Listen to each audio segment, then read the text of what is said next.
Hello everyone, welcome back to my channel. কেমন আছো তোমরা সবাই? আশা করি সবাই ভালো আছো। তো সকালবেলা তো দেখলেই বেচিংটা ধোয়াইছি, তারপর হচ্ছে গিয়ে স্নান করলাম। আর পরে দেখলাম যে অনেক গরম আর ছেলেটা কান্না করে বাইরে যাবে, তারপর ওকে নিয়ে একটু বাইরে ঘুরতে গেছি।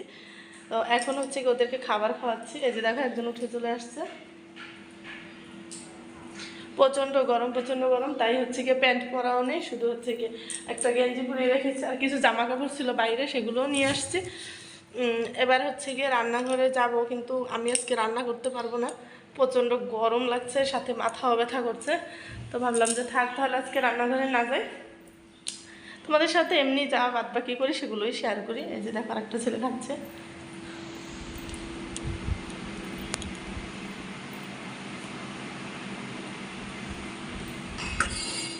তো সারাদিনে হচ্ছে গিয়ে যদি 10 বার ওদেরকে খাওয়াই, তার ভিতরে 8 বার, মানে সারাদিন বলতে দুজনকে মিলে যদি 10বারও খাই, 8বার আমার শাশুড়ি মা খাওয়ান, আর 2বার হয়তো আমি দিনের বেলা যতটা সময় উনিই বেশি খাওয়ায়, তোমরা তো দেখেই থাকো ভিডিওতে।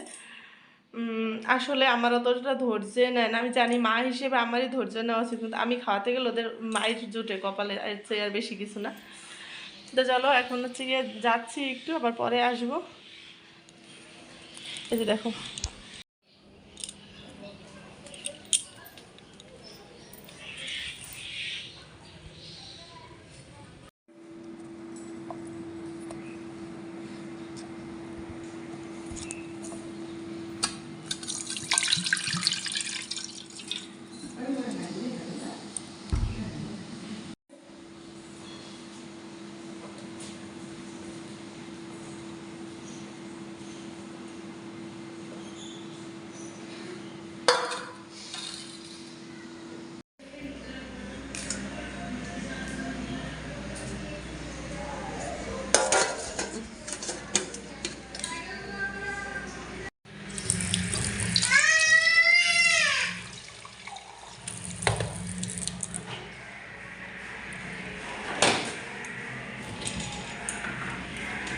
এই 2 গ্লাস জল থইছে কে দেয় ফ্রিজে?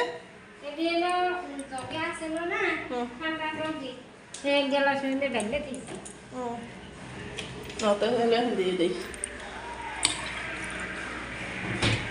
না, খুলো।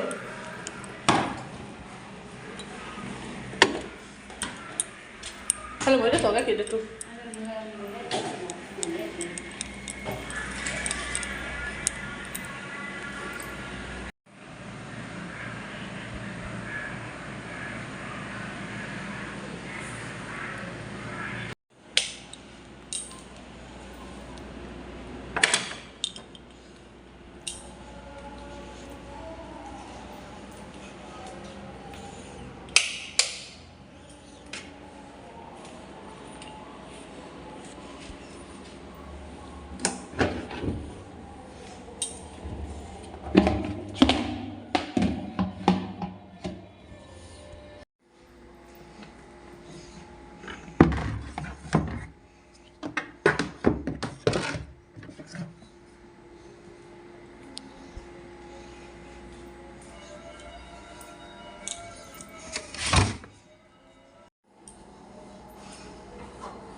Hello everyone, welcome back to my channel. কেমন আছো তোমরা সবাই? আশা করি সবাই ভালো আছো।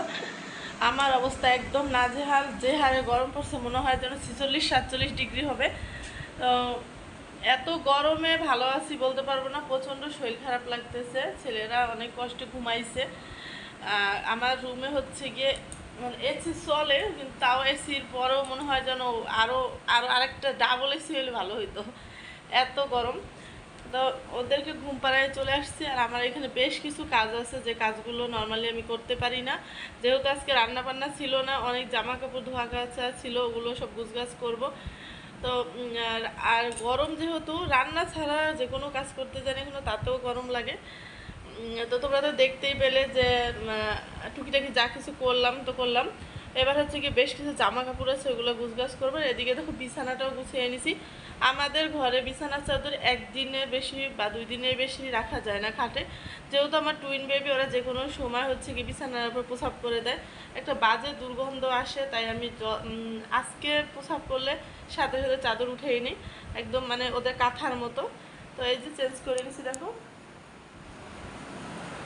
চাদরটা চেঞ্জ করে নিলাম। এবার যাব হচ্ছে গিয়ে, ওই দিন তো তোমরা দেখলে একটা জগ রেখেছি আমি আমার শাশুড়িমার শাড়ি দিয়ে। তো সেই শাড়ি দিয়ে জগ রাখার পরে হচ্ছে গিয়ে জগটার আমি ব্যবহার করিনি এখনও। এখন তোমরা দেখলে না বালতিতে করে জল নিয়ে আসছে কাকি, তো ওই জলগুলো যখন রাতের বেলা আমার শ্বশুর শাশুড়ি খান, তো দেখা গেছে অনেক সময় গ্লাসে ময়লা থাকে, সেগুলো সহ ওনারা দিয়ে দেয়। তো পরে আর জলগুলো খেতে পারি না। আর আমার হাজব্যান্ড হচ্ছে গিয়ে আমাদের ট্যাঙ্কির জল একদম খেতে পারে না। তো ওর জন্য হচ্ছে এক জগ জল ভরে রাখি, তারপরে আর যা যা করবো না করবো তোমাদের সাথে শেয়ার করবো। আগে জলটা ভরে তারপরে আসি, সে পর্যন্ত থাকো।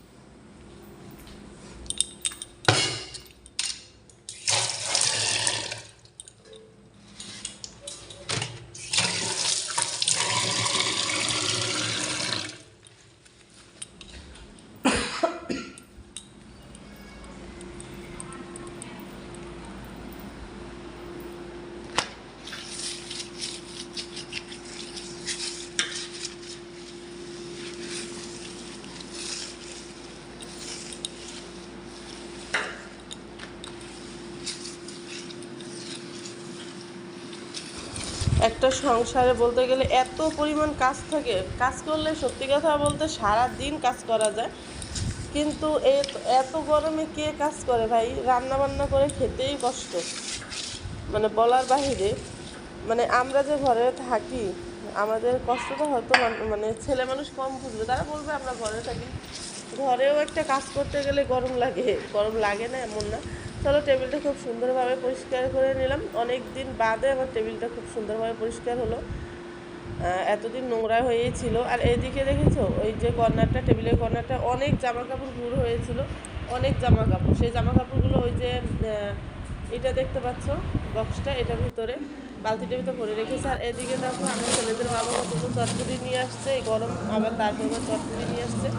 আমি বলেছি আইসক্রিম নিয়ে আসছে, সে নিয়ে এসে চটপটি, হয়তো বা মনে নাই।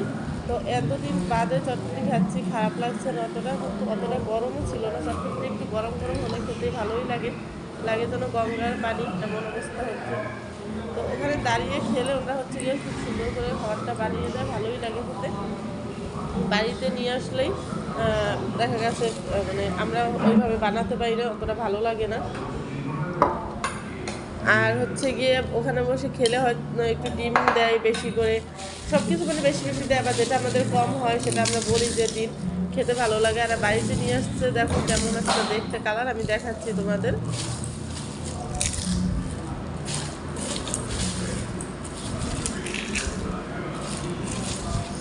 আর এখানে আছে টক জল, এর ভিতরে হচ্ছে গিয়ে শুকনো লঙ্কা দেওয়া আছে। এই বিষয়টাই আমার খারাপ লাগে, অনেক ঝাল লাগে, অতটা খেতে পারি না আমি ঝালের জন্য।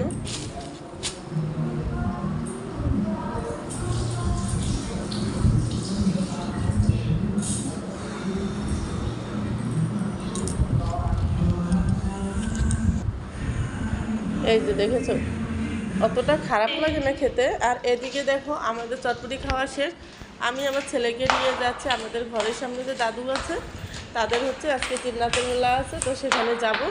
উনি আমাকে বারবার বলে দিয়েছে যাতে আমি যাই, চলো সেখানটায় গিয়ে।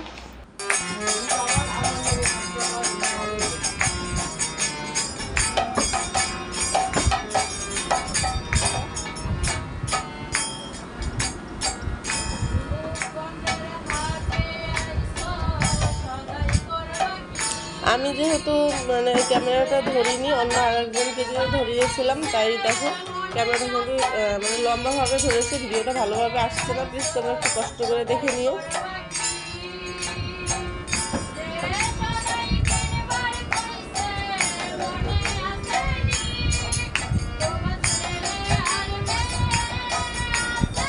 বন্ধুরা দেখো তো, তোমরা তো দেখতেই পেলে আমি একটা কীর্তনের বাড়িতে গেলাম, ওখানে ছিল 3 রাতের মালা।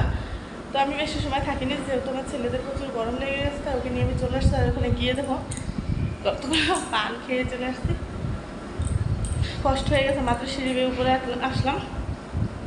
তো এখন হচ্ছে গিয়ে ওই বাড়ি থেকে যে দাদুরা অনুষ্ঠানটা দিয়েছে, উনি হচ্ছে গিয়ে আমাকে ডাকলো, তো ওখান থেকে কিছু প্রসাদ নিয়ে আসছি, তোমাদের দেখাচ্ছি।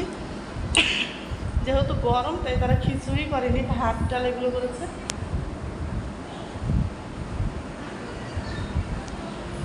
ভাত ডাল করেছে, পায়েস করেছে, পটল ভাপা করেছে, আর লেবু আছে সাথে। চলো ভিডিওটা এখানেই শেষ করে দেবো। তোমাদের আমি পুরনো সেই কথাটা বারবার বলবো, যে আমার ভিডিও যদি তোমাদের ভালো লাগে অবশ্যই চ্যানেলটা সাবস্ক্রাইব করে দেবা এবং লাইক কমেন্ট শেয়ার করতে ভুলবে না। যদি ভালো না লাগে তাও তোমরা কমেন্ট করে জানাবো আমার কোথায় কি ভুল আছে না আছে, তোমাদের থেকে সব কিছু শিখবো। তো চলো আজকের মতো গুড নাইট, যেহেতু আমি রাত্রে ভিডিওটা শেষ করছি তাই আমি তোমাদেরকে জানাই গুড নাইট। সবাই ভালো থাকবো এবং সবাই আমার পাশে থাকবো। আজকের মতো টাটা।